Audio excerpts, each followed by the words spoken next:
The year is 2021, and apparently the Future Crimes Division is ready to be put to work.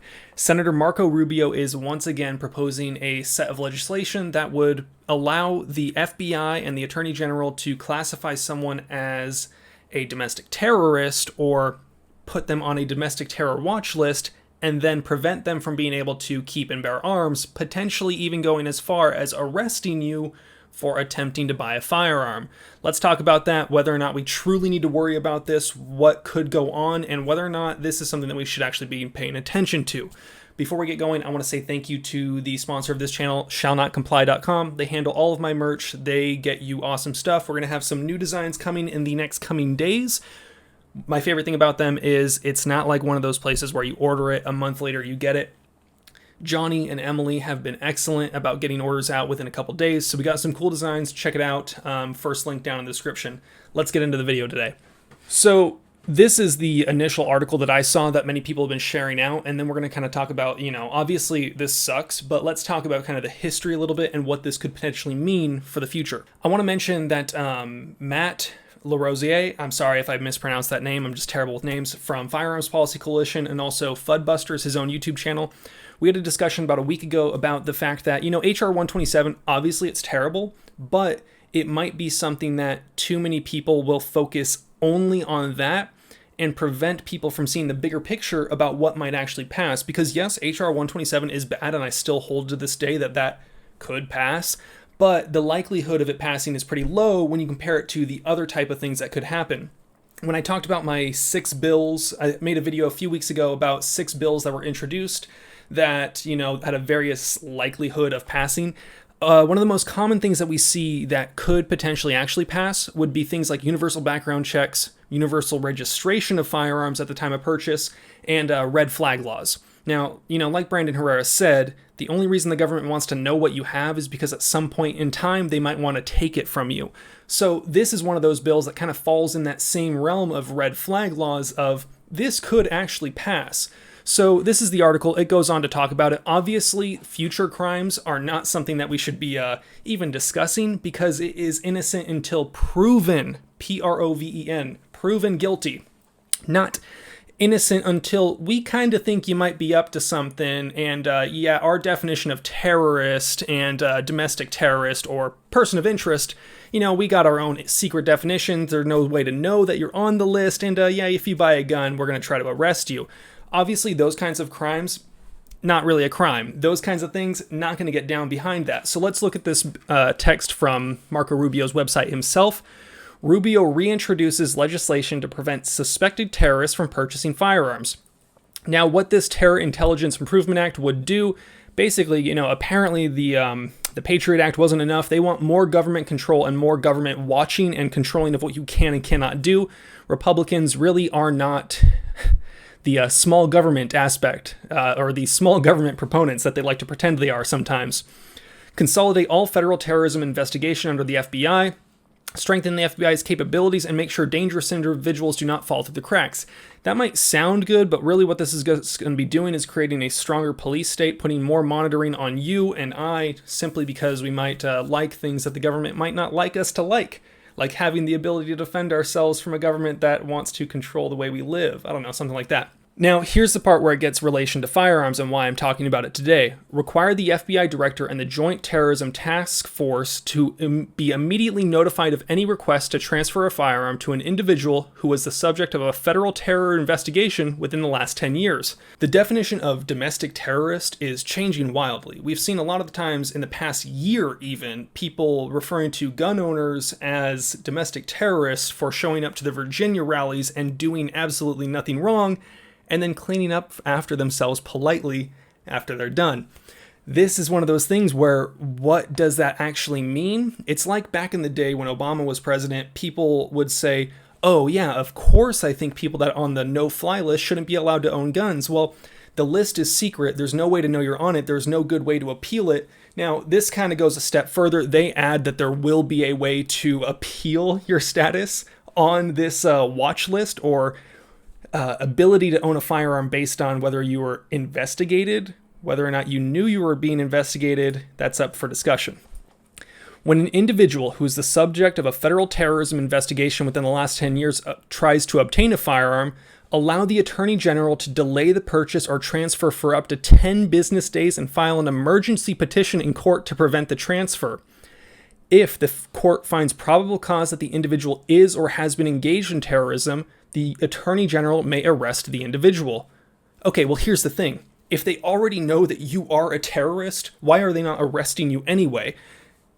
And then, just because in the last 10 years you were ever under investigation, whether or not you even knew about that, they're giving themselves the ability to arrest you solely based on your involvement in that investigation. Now, I don't like this. They say protect the due process, but you cannot protect due process if you punish someone before you've proven that they are actually guilty of the crime worthy of that punishment. So here's where it kind of goes a step further, where we look here down at the bottom, it says Rubio reintroduces legislation to prevent suspected terrorists from purchasing firearms. If I then click on that again, or just look down here, Rubio introduces legislation. So this was originally introduced in September 15th of 2016. Do I think that this will pass this time? Honestly, I'm not entirely sure. I think that this is one of the types of bills that most likely would pass. So if we look at HR 127, that's sweeping, wide, covers every aspect of gun ownership, registration, licensing, control of what you can and cannot own. This specifically here does affect your rights to keep and bear arms, and does affect a lot of other rights, like the just presumption of innocence. I really do think that this is one of the bills that we should actually be much more focused on. This is one of the acts that we should be very keened in and very much opposed. Sorry, I get a little bit tangled up on my words occasionally. This is one of the things that I see could actually happen. Things like this, things like red flag laws, things like universal background checks. I think this is going to be the next step of what they go for. We've seen ending the gun show loophole as one of the main topics, and I do see the private sales loophole being closed. It's really not a loophole. It's just, hey, I want to sell something. It's within my rights to do this. The government doesn't want you to do that. This is one of the bills. This is one of the acts. This is one of the methods of restricting your rights that I see definitely going through. Yes, this has been proposed every year, basically, since 2016, but right now we're seeing it at a point where people on the left are calling people on the right domestic terrorists, and that they should control how we live and how we exist.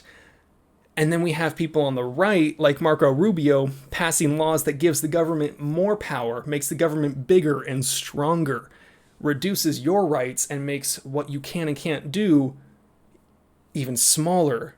So I'm not a fan of this. I think that we should all be aware of this. This is something that you should talk to your friends about. A lot of people will say things like, oh, why shouldn't someone that was investigated for being involved in a terrorist incident, why shouldn't they be prevented and arrested if they try to buy a gun?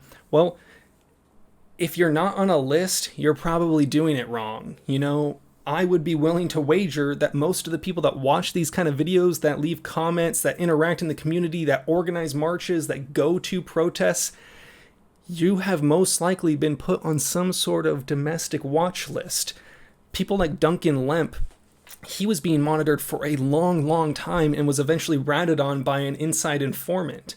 There's so many people out there that might just be enjoyers of the Second Amendment, enjoyers of the First Amendment, enjoyers of the, maybe the Third Amendment. I don't know. Whatever it is that you're into, if you're into rights, chances are the government has put some sort of investigation into you if you've done enough in that aspect. So take the tinfoil hat off for a second, I guess, but the government is most likely monitoring what a lot of people do that aren't terrorists, but could be put under the guise of persons of interest.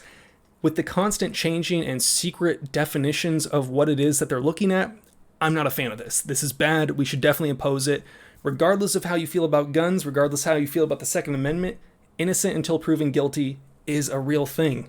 And this puts you guilty until you prove through their appeal system that you are in fact innocent. And that's just not how it should be. You guys know the drill. Have fun, be safe, stay dangerous. Peace.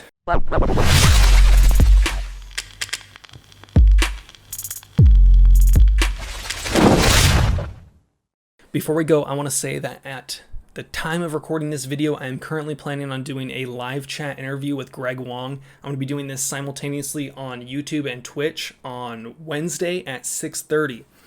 For those of you that don't remember who Greg Wong is, Greg Wong was the guy who went to downtown LA during the riots earlier in 2020 to assist with the peacekeeping efforts, was detained and arrested by National Guard and local law enforcement, and then charged with various assault weapon and firearms charges. Now, there has been a lot of misinformation out there, some stuff even that I heard from the media and then spoke about. He's going to be setting the record straight, giving everyone an opportunity to kind of ask their questions. I'm going to be asking a lot of questions of my own. We're going to discuss what happened from his point of view, bringing in some other outside speakers. It will be streamed on YouTube and Twitch at the same time. However, I will only be responding to the chat that is on Twitch. So if you want to be able to participate in the discussion, going to want to make sure that you go to twitch.tv/Reno May if you want to actually take part in the discussion. I really appreciate everyone's support. Check it out, Twitch. I will also be streaming on YouTube. Again, that is going to be this Wednesday at 6:30. Please check it out. Thank you.